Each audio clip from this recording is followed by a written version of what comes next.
Hello everyone, I am Tiberius Dawnbringer. Welcome back to my channel.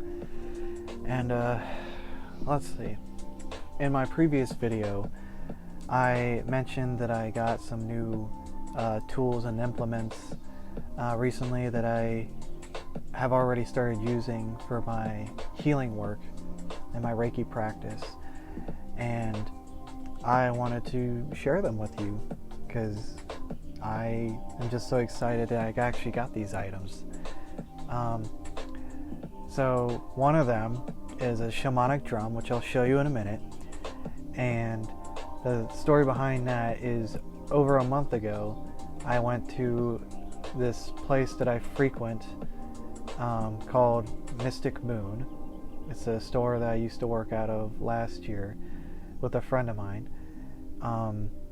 And there's, she's always got like a few musical instruments and such throughout the place, like song bowls or singing bowls, other smaller drums, what are those things called?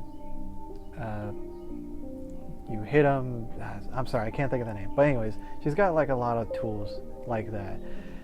And I went in there like just about a month ago, and I saw this like really big round shamanic drum, and I just looked at it and I was like, that looks fascinating. And I took it down and I hit it one time and I was like, ooh, I need to get this. And but at the time my financial situation was like not really in the way of frivolous or extra items. I won't say frivolous, but I was like, you know what, it will be here. It will be here in a couple weeks. I'll get a little bit more money and I'll have some set aside just for that, and I'll come back and get it. Well, I was wrong. The very next day, another friend of mine who frequents the store went there, saw the exact same drum, hit it one time, and she immediately went and bought it. And they had to place another order for me. And it usually only takes like a couple weeks, but with the whole situation the past year, just about everything that goes through the mail is like super slow nowadays. So it took about a month, and last Thursday night we had a gathering at the store, which we do every 2 Thursdays. We meet up and we do some events at the store. And I called a few days prior just in case it was there and they forgot to tell me, because if it was, I was going to go there right then and there and get it.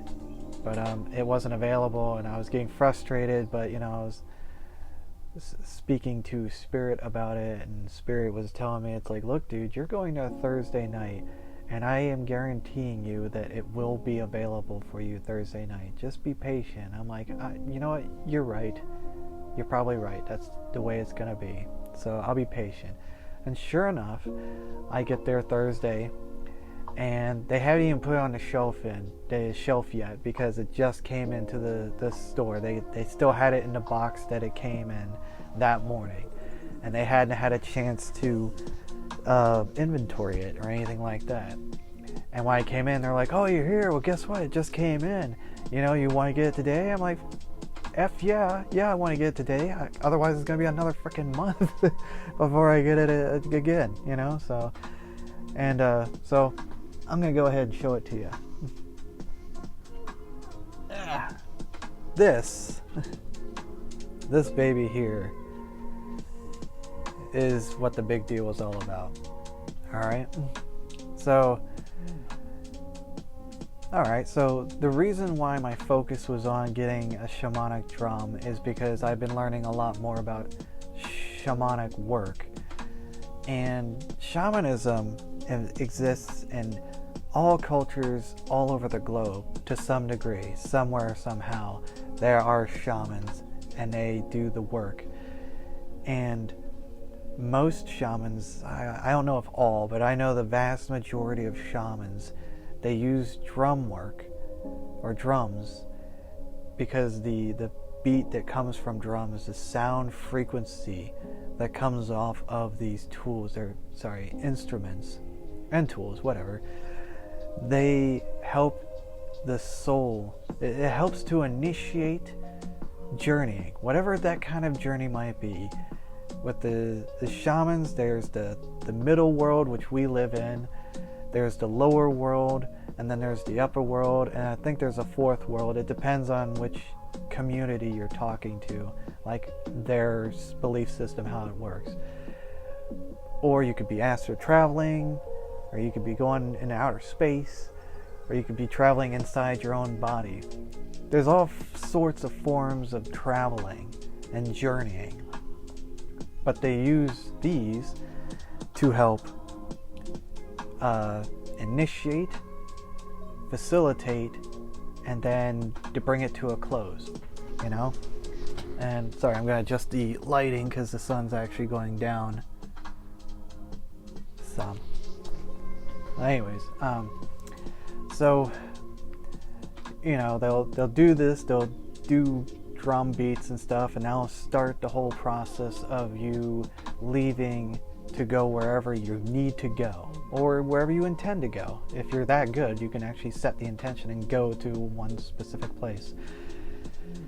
Sometimes they'll carry the beat on to kind of just encourage your soul to just keep going and doing the work and doing the traveling.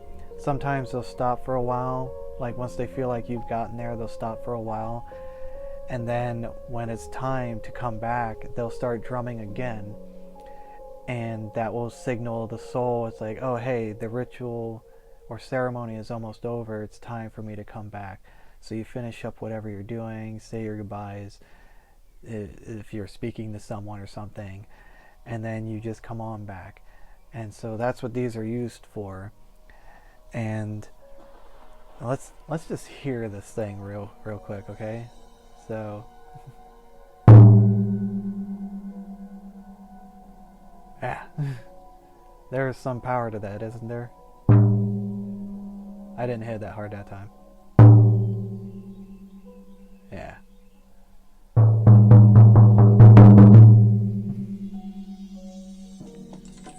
This is well worth the money. Not like it was like extremely expensive, but yeah, it was worth it. There was no way I was not going to get that item. And I actually had a Reiki client recently after I bought that and decided to start using it in my work, like immediately.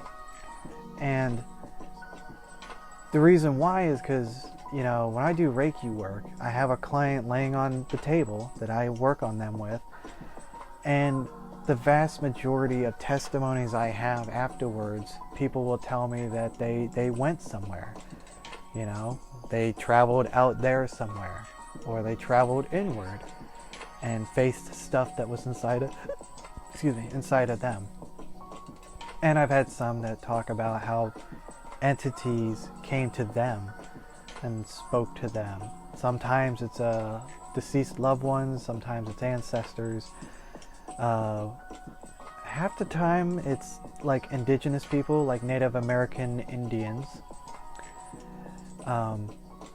will show up, and these people won't understand why. You know, maybe it's not time for them to understand. Maybe that is how it initiates the mystery for them to find out why. But whatever the case may be, all of that is a form of journeying. So to me it made sense to go ahead and use this, because I'm here and there, I'm working on learning shamanic work. It just coincides with what I do already. So what I did this time was, and I informed a client of this, what I did was, you know, I explained about the whole journeying thing, that they're probably going to go somewhere.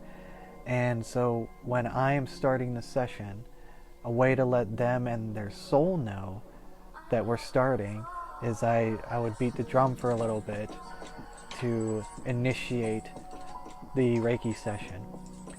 And then I do my work on them for like the 30 minutes or the hour, however long the time, allotted time frame is. And then when I get to where I'm finishing up and it's time for them to come back, they would hear the drum go off again. I'd beat the drum a little bit more, and that would let them know. To me, it's like, I think in football, there's like that 2-minute warning. You know, to me that's what it was. That's how I explained it to him. It's like, you hear that, it's like, you know, it's not like, oh, you gotta come back, open your eyes, and get the hell off my table and get out. No, it's nothing like that. It's, oh, you know, I hear the drums. Oh, okay, we're finishing up. And then you can just, you know, casually come back. And when you're back, then you can just kind of wake up and come out of it, and, you know, we'll discuss things, and then you move on, you know. Reiki is all about relaxation. There's healing through relaxation. So the entire process from before they even come in to at least a few minutes after they leave even my space, that there's that relaxation, you know. So yeah, but anyways, that was cool. I'm so glad I got that. What else did I get? Where did you go? Oh, here it is. So I wasn't really looking for this item at the time, but it was always in the back of my mind. When I was really learning, like over a month ago, I was starting to learn about the shamanic drums and stuff like that. But I also learned from some of the books I was reading that shamans will also use maracas. And if you don't know what a maraca is, it's usually like this handheld musical instrument. It's usually like this ball shape. It's hollow inside, but it's got like tiny beads or something in it. And when you shake it, it makes like a sound to it. And just the same with the drum. When you beat the drum, it sends out this energetic frequency that just makes things happen on a soul level. Maracas do the same thing. One of the books that I was reading about that mentioned it, I'll have to find it. It's on my Kindle, which is not in my room right now, but it talks about weather shamanism, and that's literally exactly what it sounds. It's shamans that work with the actual weather itself, and they will talk about how using the drums, but when they also spoke about the maracas, they would speak about how they would kind of do a dance and a chant or a mantra, and they would do the maraca thing, and then they would point it to the sky, to the clouds, you know, like if they're trying to get rain to happen, or if they're trying to get rain to stop so it doesn't like drown out the valley and kill the crops or whatever. They would face it to the sky and shake it there, and then they'd face it to the earth and shake it to the earth. And just kind of, that's their way of communicating to all of weather and all of nature. It's like, hey guys, you know, we appreciate you, we love you, you do things for us, but you're also, either you're what you're doing now is harming us, and we want you to please stop, or, you know, we're going through a drought, we need rain, you know, please help us out. So it's another form of prayer, I guess you could say. It's definitely a form of prayer. So, you know, my main focus was the drum, but I was also like, oh, well, you know what? I want to get a maraca as well, to use that as a tool in my work also. And what was interesting was when I entered this store, there's like a couple of seats, chairs that are set up for people to sit at. And I saw a friend of mine sitting in the other chair, and so I sat in the opposite chair. And as soon as I sat down directly across from me, on the wall were these 3 maracas, and they were not there before. This was like a brand new item. I was like, son of a bitch, you know, like it's like, you guys, you knew this was like a pre-planned thing.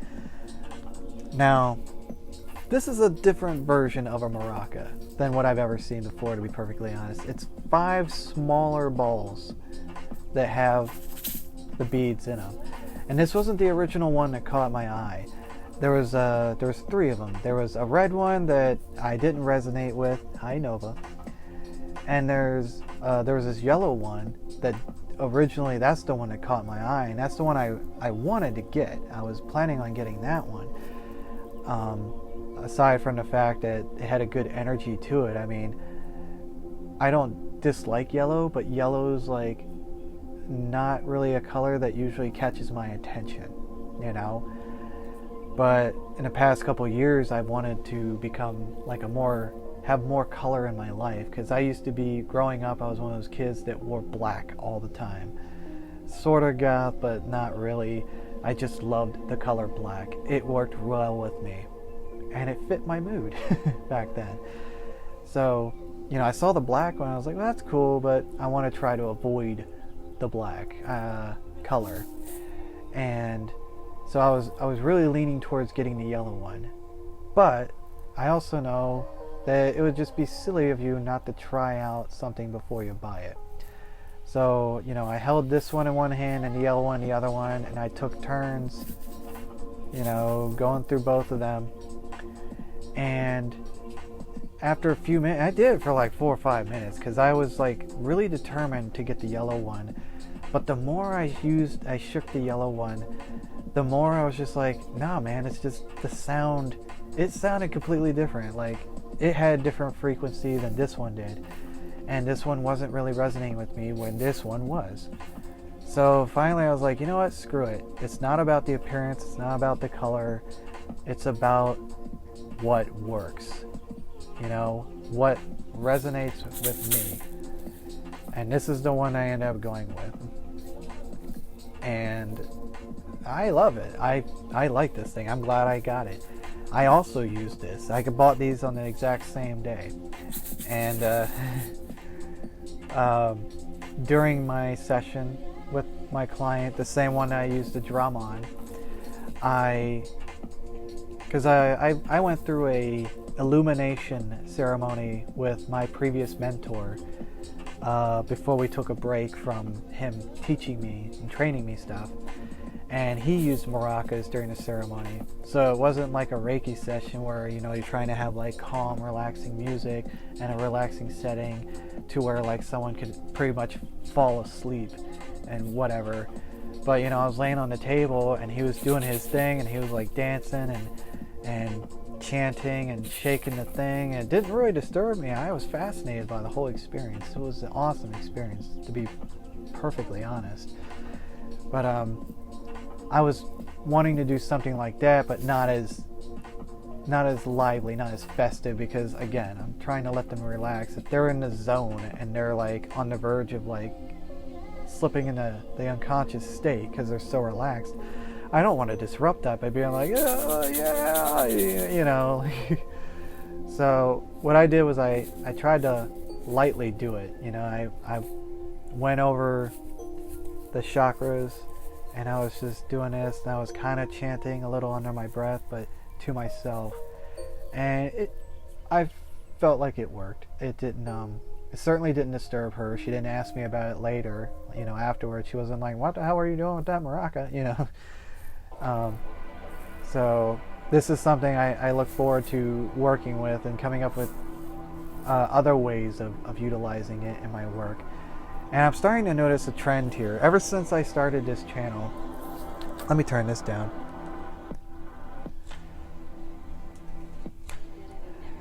Ever since I started this channel, I've noticed that a big focus, you know, I'm adding new stuff to what I do. I'm expanding my repertoire of healing modalities and the tools I use for my healing modalities. And I've been going more into like the realm of like music, sounds, tones, tonals, frequencies, things like that. Because I want to say in one of the first few videos that I had, I just got my tuning forks, which I have in another video and go over extensively. And that was using the tonals that, the tonal frequencies that are designated for each individual chakra of the 7 main chakras that go from the root to the crown. And that was mainly at the behest of my previous mentor. He told me, he's like, look into tuning forks. Believe me, trust me, it's going to become a big thing for you. That, not just the tuning forks, but that whole avenue. You know, it's going to lead into me being able to do not just Reiki work, but healing work on a interdimensional level. I could literally go into another level of existence when I'm working on someone And, you know, like in the physical world, if I were to energetically see like something inside of their body, I couldn't just put my hand in there and pull out that energy because it's physical. I would be jabbing them and irritating them. But on an interdimensional level, when there's not really such a thing as physicality, you can actually see the person, but you see their energetic form. And you would probably be in your energetic form as well. And energy can pass through each other with no problem, usually. So that's the level I'm working on getting to, even now. And I could literally, you know, see their energetic body and see, you know, some dense pocket of energy, and I could literally just reach in there, pull it out, and be like, nope, you're done, and just, you're gone, and just clean it up, and then come back to the physical and fixed whatever that problem was. You know, that level of work is absolutely real. It is already a reality. You just don't hear about it a lot because, especially in this geographical area, this nation, this country, you want to call it, I'm sure most people can agree with me that this whole country is full of nothing but skeptics and people that are just all about their opinions and being heard and talking down about things that just seem out of their reality, that somehow affects their belief system. So you won't hear about it a lot around here. I mean, in the coming years, you are going to hear about it because it's becoming more wide open, well known, more tolerated. Not that I really want to use that word, but it's coming about, and people are much more accepting of these practices, these healing modalities, these other forms of reality that exists all around us. We just don't see it because we're not tuned in to see these things, you know. Like there's a thing called aura readings, you know. You can literally teach yourself to read or to see an aura around a person, because every single human being, every single physical body that has a soul in it, you know, they have an auric field around them. And you can simply just do the work, set the intention, and train your eyes to be able to see a person's aura. And then when you get proficient at it, then you can actually start learning how to read a person's aura, you know, because the aura changes colors, you know, depending on a lot of factors. It's usually like the different colors of like the rainbow spectrum, but you can also have like a dark brown color, which usually means there's some kind of energetic gunk. Black, you can see a lot of black patches in an auric field, and that just means that there's some dense energy there. And if you're someone who can see that and do energy work like I do, then it would be so easy for you to just walk up to the person's aura and just grab at the black energy, the black pockets of, you know, denseness, and just pull it out and get it out of their auric field, you know. And if doing that somehow kind of scratched or scarred the aura, you know, I'm a Reiki master. I can already heal wounds or tears in people's auras. You know, if I can sense it, if I can see it, if I can feel it, then I can fix it. You know, no problem. It's really easy. It's really just all about attention. It's like, oh, there's a tear here. Well, let's fix that. Okay, done. That's like the quick version of it. But it's, to me, it's really that simple. Not something I do very frequently because I don't have a lot of clients that come in that have those kinds of issues. I'm just receiving what the universe feels that I'm ready to handle. So